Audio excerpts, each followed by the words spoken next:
नमस्कार दर्शकों, मेरा नाम है पायल गुड़ियाल और आप देख रहे हैं ज्योतिष टॉक। और इस वक्त मेरे साथ मौजूद है ज्योतिष आचार्य कृष्णा शर्मा जी। जी हाँ, इस बार जो हम बात करेंगे बेहद ही खास मुद्दा है। जैसा कि आप सभी जानते हैं, साल का पहला सूर्य ग्रहण लगने वाला है, वो भी 30 अप्रैल को। मैं आपको ये भी जानकारी दे दूं कि इस साल 2 ग्रहण लगने वाले हैं। तो ऐसे में जानते हैं जो चंद्र ग्रहण है, और ऐसे में ये भी जानेंगे जो सूर्य ग्रहण है वो किन किन राशियों पर क्या क्या प्रभाव डालेगा। तो इससे पहले स्वागत करते हैं ज्योतिष आचार्य जी का। बहुत बहुत स्वागत है। नमस्कार पायल जी, जैसे कि आपने बोला कि सबसे पहला जो ग्रहण है, आज हम उसी पे चर्चा करें। सूर्य ग्रहण जी, तो उसमें यहाँ पर ये बता दें, इस बार का जो ग्रहण पड़ रहा है वो 30 तारीख को पड़ रहा है, और 30 तारीख यानी कि 29 की रात्रि होगी और 30 तारीख का दूसरा दिन लग चुका होगा। तो ऐसे में 12:15 से लेके सुबह ब्रह्म मुहूर्त में 4:07 तक का रहेगा। और उस दिन जो है शनिवार का दिन है, और इसके अलावा जो है अमावस्या तिथि भी पड़ रही है। जी बिल्कुल। तो ये बहुत बड़ी बात है कि ये पहला सूर्य ग्रहण सभी राशियों पे अपना प्रभाव डालने वाला है, और किस तरीके से किसको अपनी दृष्टि से देखने वाला है, तो मैं उसी पे आज चर्चा करके आपको बताऊंगी। जी बिल्कुल। अक्सर कई बार क्या होता है कि जब भी ग्रहण की बात की जाती है तो कहा जाता है कि ये दुर्घटना पर कई तरीके से प्रभाव डालता है, और कहीं ना कहीं कई राशियों पर प्रभाव डालता है। तो ऐसे में किस राशि पर ये क्या प्रभाव छोड़ेगा और कैसे इससे बचे, तो क्या कुछ उपाय कर सकते हैं? देखिए, आपने बोला है कि किस राशि पे, तो सबसे पहले बता दूं, ये मेष राशि पे पड़ रहा है, और मेष राशि के जो स्वामी है वो है मंगल। तो मेष राशि पे सबसे ज्यादा इफेक्ट डालने वाला, क्योंकि प्रथम भाव से यहाँ पर सूर्य ग्रहण अपना प्रभाव डाल रहा है। यानी कि प्रथम भाव वो हो गया कि यहाँ पर व्यक्ति के व्यक्तित्व पर पड़ता है, उसके शरीर के ऊपर पड़ता है, उसके सारे कामकाज के ऊपर पड़ता है। तो कह सकते हैं कि पूरी तरीके से इनके ऊपर, यानी इनके स्वास्थ्य के ऊपर भी असर पड़ेगा। तो इनको बहुत ज्यादा सावधानी बरतनी है, क्योंकि इन्हीं की राशि में जो सूर्य ग्रहण पड़ रहा है वो ये संभावना सबसे ज्यादा दिखाता है कि चोट लग सकती है, कोई दुर्घटना हो सकती है। तो ऐसे में इन राशियों वालों को तो मैं यही कहूंगी कि थोड़ा सा ये सावधानी बरतें। महामृत्युंजय का जाप करना इनके लिए बेहद उत्तम रहेगा। हनुमान जी की पूजा पाठ करना इनके लिए बेहद उत्तम रहेगा। अपने ऊपर से कुछ भी आप कह लीजिए दक्षिणा जो है उसार कर यदि किसी मंदिर में या किसी गरीब व्यक्ति को दे दें तो बहुत अच्छा रहेगा। गौशाला में दान कर दें, जैसी इच्छा हो वहाँ कर सकते हैं। इससे क्या है, एक तो जो है इनके ऊपर जो भी बला आने वाली है वो बला टल जाएगी। तो मैं मेष राशि वालों के लिए सबसे पहले चेतावनी दूंगी कि आपकी राशि पे ये सूर्य ग्रहण पड़ रहा है, तो आपको सबसे ज्यादा सावधानी बरतने की जरूरत है। और इसके अलावा अगर हम बात करते हैं वृषभ राशि, तो वृषभ राशि वालों के जिनके स्वामी है शुक्रदेव। अब वृषभ राशि वालों के लिए यहाँ अगर हम देखते हैं तो द्वितीय भाव से इनकी राशि में गोचर कर रहे हैं, जो इनकी वाणी पर अपना अहंकार का प्रभाव दिखाते हैं। इससे पहले मैं एक चीज बता दूं, अभी मैंने आपको मेष राशि का इसलिए सबसे ज्यादा मैं बोल रही हूँ क्योंकि सूर्य देव इस समय मेष राशि में ही संचार कर रहे हैं, इसलिए मेष राशि वालों के लिए मैंने सावधानी बरतने के लिए बोला है। वृषभ राशि वालों के लिए है कि द्वितीय भाव से इनकी राशि में जो गोचर कर रहे हैं उसका जो प्रभाव है यहाँ पर इनकी वाणी पर, इनकी आवाज पर, इनके स्वास्थ्य पर असर पड़ रहा है। मैं ये नहीं कहूंगी कि सभी राशियों के लिए बहुत अच्छा है, ऐसा कुछ नहीं, मगर यहाँ पर कई राशि वालों के ऊपर अपना खराब प्रभाव सबसे ज्यादा ये सूर्य ग्रहण डाल रहा है। हम देश विदेश की बात करते तो यहाँ पर मैं फिलहाल आज हम राशियों पे ही चर्चा करेंगे। तो यहाँ पर इनको भी सावधानी बरतने के लिए मैं कहूंगी, थोड़ा इनको तनाव हो सकता है अपने कार्य क्षेत्र में। इसके अलावा जो है ये धन का, क्योंकि धन के भाव में है, द्वितीय भाव जो धन का है, तो वहाँ पर किसी को ये धन उधार ना दे, अन्यथा वापस नहीं आएगा।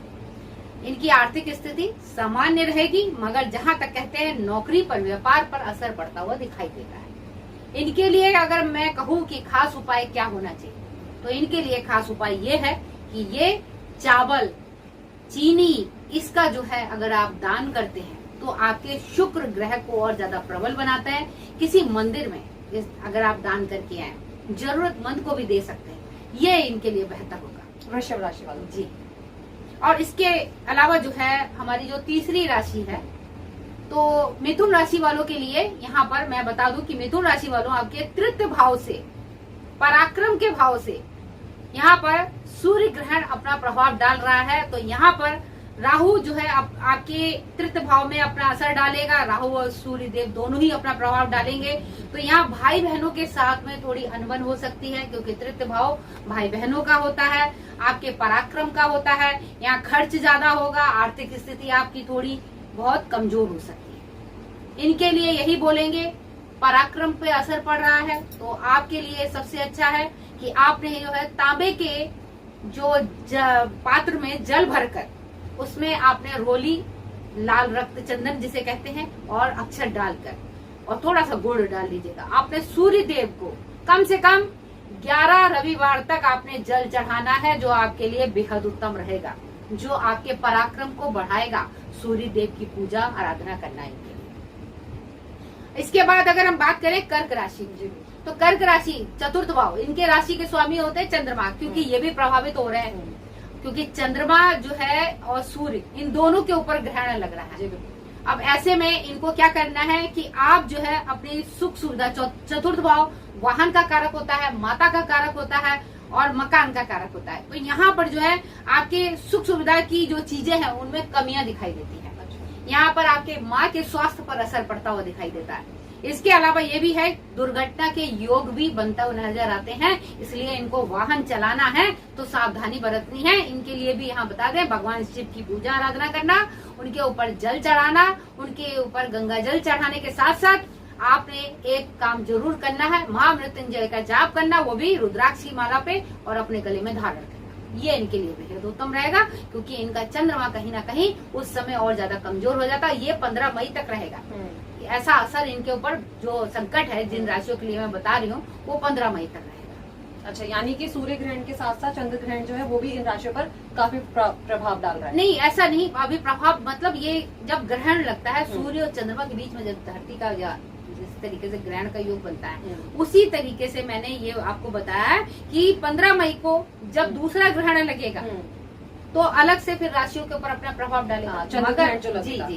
तो तब तक जो है ये सूर्य ग्रहण का प्रभाव जो है, जो जबरदस्त अपना प्रभाव डाल रहा है, वो 15 मई तक तो असर दिखाएगा ही दिखाएगा। तो इसीलिए जिस दिन ग्रहण पड़ रहा हो उस दिन इनको बहुत ज्यादा सावधानी बरतनी है। यानी मान के चलिए कि 24 घंटे का इनको अंतराल बिल्कुल अपने सावधानी से बरतना है, अन्यथा कहीं ना कहीं कष्ट जो है इनको हो सकता है। तो देखिए, मेष राशि वाले, जो वृष राशि वाले हैं, उनको कहीं ना कहीं कई तरीके से अपना ध्यान रखना है। 24 घंटे तक कहीं ना कहीं उनके साथ किसी भी तरीके की दुर्घटना हो सकती है, जिससे उन्हें जो उपाय हैं वो ज्योतिष आचार्य ने बताए कि किस तरीके से आप जो है इन चीजों को करने से बच सकते हैं। अब इसके अलावा जैसे कि हम बात करते हैं अपनी 5वीं राशि यानी कि सिंह राशि, पंचम भाव से आपकी राशि में अपना प्रभाव डाल रहा है ये सूर्य ग्रहण। तो यहाँ बता दें, इनको भी बेहद सावधानी बरतनी है, क्योंकि जिसपे ग्रहण लग रहा है उसी की राशि के लिए मैं बता रही हूँ। तो इनको भी यहाँ पर थोड़ा सा अपना ध्यान रखना है, यात्रा ना करें। यात्रा कर रहे हैं तो बहुत ज्यादा इनको सावधानी बरतनी है सिंह राशि वालों। बिल्कुल बिल्कुल, क्योंकि पंचम भाव जो होता है संतान का होता है, सरकारी जॉब का भी होता है, साथ ही जो है यहाँ पर इनके ऊपर यानी कि दाम्पत्य जीवन पर भी असर डाल सकता है। तो यहाँ पर संतान के ऊपर सबसे ज्यादा प्रभाव पड़ेगा। यात्राओं के जो योग अगर इनके बने होंगे तो उसको इनको रोक ले तो ज्यादा बेहतर होगा।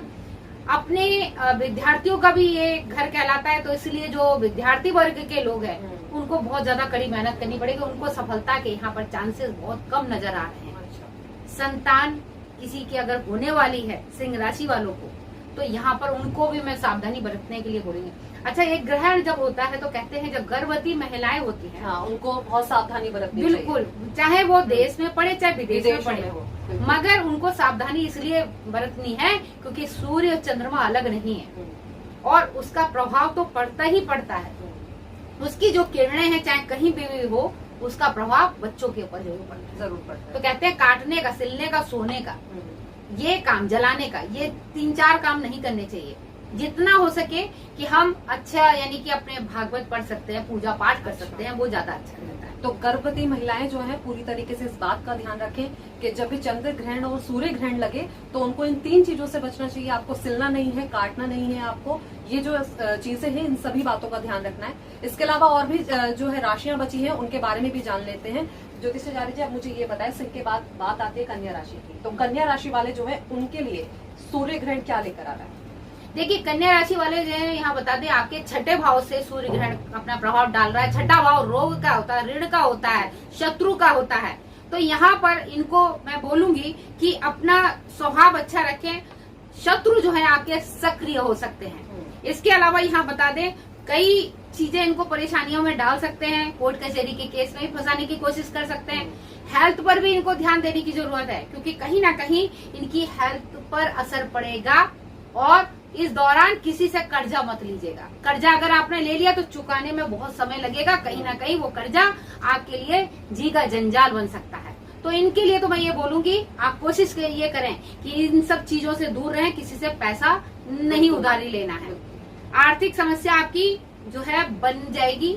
अगर चाहते हैं कि आगे सुधरे तो कर्जा मत लीजिएगा। और इनके लिए एक चीज और मैं बता दूं, वाणी पे थोड़ा सा संयम रखिएगा, क्योंकि यहाँ पर देखते हैं कि जैसे कि छठे भाव पर वो भी गुरु की दृष्टि ये बताती है कि आपको सावधान रहना शत्रुओं से और साथ ही अपनी हेल्थ के प्रति। तो दोनों ही तरीके से तो कहीं ना कहीं कन्या राशि वालों को सावधान रहने की जरूरत, क्योंकि इनके ऊपर राहु का भी प्रभाव दिखाई दे रहा है।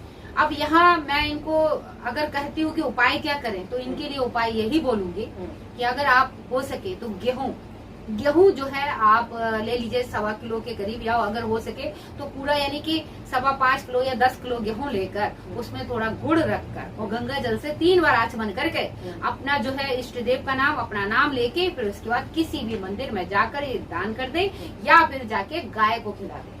ये इनके लिए बेहद उत्तम रहेगा। और इनके लिए एक सलाह जरूर देंगे कि आप भगवान शिव की पूजा करें तो बेहद अच्छा है।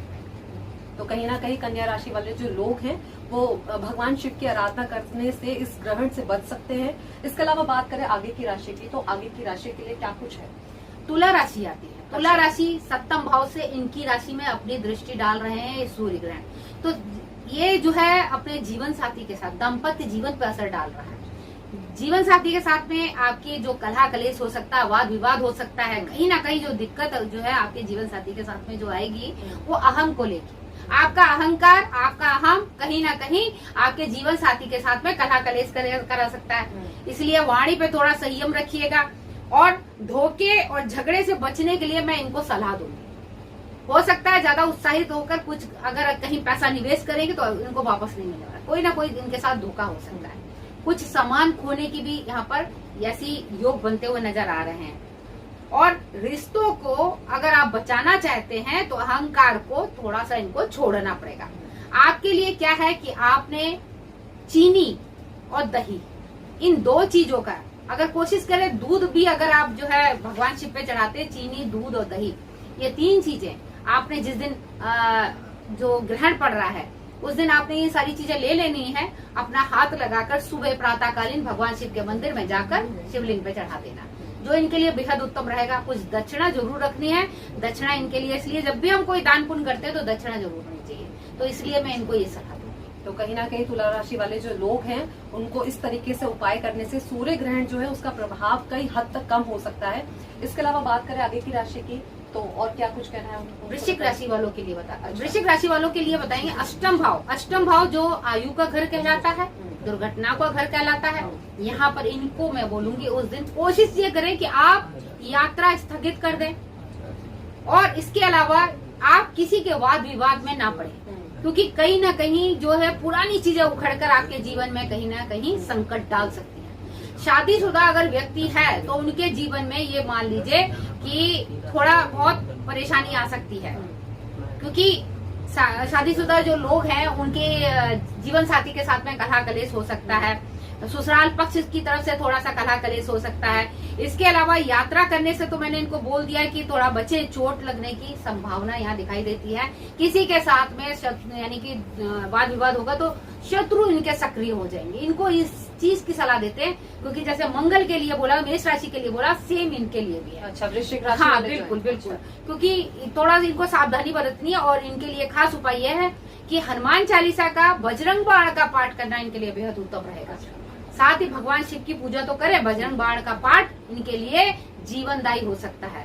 और अपने अगर बहुत जरूरी है, अगर आप जा रहे हैं कहीं, तो आप जो है हनुमान चालीसा का पाठ करें। साथ ही जो है अपनी बहन से एक सिक्का लेकर अपने हाथों में बंधवा कर हरे रंग के वस्त्र में लपेट कर फिर उसके बाद आप जाएंगे तो बेहतर रहेगा। और साथ ही ये बता दें कि किसी भी मंदिर में जाकर अन्न का दान करना अच्छा रहेगा। तो कहीं ना कहीं वृश्चिक राशि वाले जो हैं उनको अन्न का दान जरूर करना चाहिए। और अगर मैं बात करूं ग्रहण की, तो चंद्र ग्रहण, सूर्य ग्रहण, इन सभी को कहीं ना कहीं जो प्रभाव है वो राशि पर पड़ता है। तो ऐसे में वृश्चिक राशि वाले जो है उन्होंने अपने उपाय सुन लिए हैं कि किस तरीके से इसका प्रभाव जो है कम कर सके। इसके बाद कर लेते हैं, इसके बाद जो बात करते हैं वो करते हैं धनु राशि की। तो धनु राशि के लिए आप क्या कुछ कहना चाहेंगे? धनु राशि वालों के लिए मैं बता दें, इनको जो है अधिक मेहनत करनी पड़ सकती है। मेहनत क्योंकि अग्नि तत्व का इनका राशि का जो प्रतीक है अग्नि तत्व है। अच्छा, तो यहाँ पर नवम भाव से आपकी राशि पर असर कर रहा है, भाग्य स्थान से इनके ऊपर प्रभाव डाल रहे हैं। कार्य क्षेत्र में इनको यहाँ बता दें थोड़ा सा इनको ध्यान देने की जरूरत है, मेहनत अधिक होगी। पिता के स्वास्थ्य पर इनको थोड़ा ध्यान देने की जरूरत है। और खर्च बहुत ज्यादा यहाँ दिखाई दे रहा है, आमदनी कम खर्चा रुपया वाला हिसाब रहेगा। तो भाग्य इनका कम साथ देगा। इसीलिए इनके लिए मैं बताऊंगी कि आपको क्या करना है। आपने गुरु बृहस्पति की पूजा आराधना के साथ साथ अगर गुरुवार के दिन यदि आप गाय की सेवा करें, गाय को यदि आप केला या लड्डू या फिर आप गुरु यानी कि गुरुवार के दिन पालक भी खिला सकते हैं। कारक ग्रह है बुध, तो दोनों ही चीजें यानी इनके धन की आर्थिक स्थिति को मजबूत करता है। अच्छा, और इसके बाद जो है मैं आपको मकर राशि की भी बता देती हूँ जी, क्योंकि देखिए हम शनि की बात कर रहे हैं तो यहाँ पर को हम सूर्य ग्रहण में शनि देव को कैसे बोल सकते हैं। बिल्कुल बिल्कुल। तो मकर राशि वालों के लिए देखते हैं, दसम भाव से इनकी राशि में गोचर कर रहे हैं। दसम भाव कार्य क्षेत्र का होता है, नौकरी का होता है। तो इनको कार्य क्षेत्र में वहाँ पर कहीं ना कहीं थोड़ी सी अपने बॉस की, अपने जहाँ पर व्यापार क्षेत्र में तो अपने जो जिससे काम करवा रहे हैं उन लोगों के थोड़ी सी कहीं अनबन हो सकती है। गुस्सा झेलना पड़ सकता है, उनका दबाव झेलना पड़ सकता है। तो यहाँ पर अपनी वाणी पर संयम रखिएगा, गुस्सा मत करिएगा। काम कर रहे हैं तो करते रहिए, क्योंकि कुछ समय की बात है फिर स्थिति नॉर्मल हो जाएगी। अन्यथा जो है कहीं ना कहीं संकट आपके ऊपर आएंगे। और एक चीज मैं इनको यहाँ जरूर सलाह दूंगी, शनि की इनके ऊपर 7.5 चल रही है, तो थोड़ा सा ध्यान देना है, सावधानी बरतनी है, जो इनके लिए बेहद उत्तम रहेगा। अन्यथा जो है कहीं ना कहीं आपके कार्य क्षेत्र में आपको दिक्कत हो सकती है। आपके लिए खास उपाय ये है कि आप जो है शनिदेव के मंदिर में जाकर अपने सरसों का तेल का दान करना बेहद उत्तम रहेगा। अच्छा, इसके बाद बात कर लेते हैं जल्दी से हम कुंभ राशि और मीन राशि की। जी, कुंभ राशि के लिए बता दें कि यहाँ पर 11वें भाव से आपकी राशि में गोचर कर रहे हैं। ये होता है आपका लाभ घर। तो लाभ घर में यहाँ पर जो अपना प्रभाव डाल रहे हैं, तो यहाँ पर मैं बताना चाहूंगी कि आपके कार्य क्षेत्र में जो सफलताओं में थोड़ा असर तो अच्छा दिखाई दे रहा है, सफलताएं तो प्राप्त होंगी, मगर साथ ही जो है अहंकार थोड़ा सा आपका बढ़ सकता है, गुस्सा आपका बहुत ज्यादा बढ़ सकता है। और शिक्षार्थियों के लिए यहाँ पर अगर मैं बताती हूँ तो शिक्षार्थियों के लिए यहाँ पर थोड़ा सा इनको शिक्षार्थियों को मेहनत करनी पड़ेगी, तब जाके उनको सफलता मिलेगी। अन्यथा जो है यहाँ पर सफलता इनको कम प्राप्त होगी। और हाँ, कार्य क्षेत्र में उनको प्रगति मिलेगी, धन आर्थिक स्थिति इनकी बेहतर रहने वाली है। और इनके लिए खास उपाय ये है कि आप जो है जरूरतमंद लोगों में आपने जाकर अगर अनाज वितरण करते हैं तो अच्छा रहेगा। शनिवार के दिन करेंगे तो बेहद उत्तम रहेगा। अब मीन राशि की बात करते हैं। 12वें भाव से आपकी राशि पर प्रभाव डाल रहा है ये सूर्य ग्रहण। ये खर्चा अधिक दिखा रहा है, साथ ही कोई पुराना विवाद आपका उठ सकता है जो आपको परेशानी दे सकता है। तो इनके लिए यहाँ मैं बोलूंगी थोड़ा सा आप सावधानी बरतिएगा, अन्यथा जो है आपको कष्ट हो सकता है। विदेश जाने वाले जो लोग हैं उनके यात्राओं में भी कष्ट आ सकता है। तो थोड़ा इनको सावधानी बरतने के लिए मैं इसलिए कह रही हूँ, कहीं ना कहीं कोई ना कोई कष्ट इनके ऊपर आ जाए, कुछ हानि हो सकती है, आर्थिक हानि हो सकती है। ध्यान देने की जरूरत है। अपने गुरु बृहस्पति को मजबूत करना है। तो आपके लिए खास उपाय ये है, आपने जो है हल्दी और केसर ये दोनों का तिलक अपने मस्तक पे लगाएंगे। आपके लिए आपके गुरु को प्रबल बनाता, हल्दी डाल के स्नान करना। साथ ही गुरु बृहस्पति की पूजा आराधना के साथ साथ किसी भी मंदिर में भगवान विष्णु को अगर आप लड्डू चढ़ा के आते हैं गुरुवार के दिन तो बेहद उत्तम रहेगा। हाँ, तो कहीं ना कहीं मीन राशि वाले जातक जो हैं उनको विष्णु जी की पूजा अर्चना करनी चाहिए, जिस वजह से उनका जो ग्रहण का जो प्रभाव है वो कई हद तक कम हो सकता है। अब इसी को लेकर आपने जान लिया कि जब भी सूर्य ग्रहण लगेगा, यानी इस साल का जो पहला सूर्य ग्रहण होगा, ऐसे में अचूक उपाय करने से आपके जीवन में कहीं ना कहीं सुख की जो एंट्री है वो हो सकती है। तो अगली बार मैं फिर आपसे मिलूंगी ऐसे ही किसी मुद्दे के साथ, और आप हमेशा की तरह हमारे साथ बने रहिए और मुझे इजाजत दिए। नमस्कार। नमस्कार।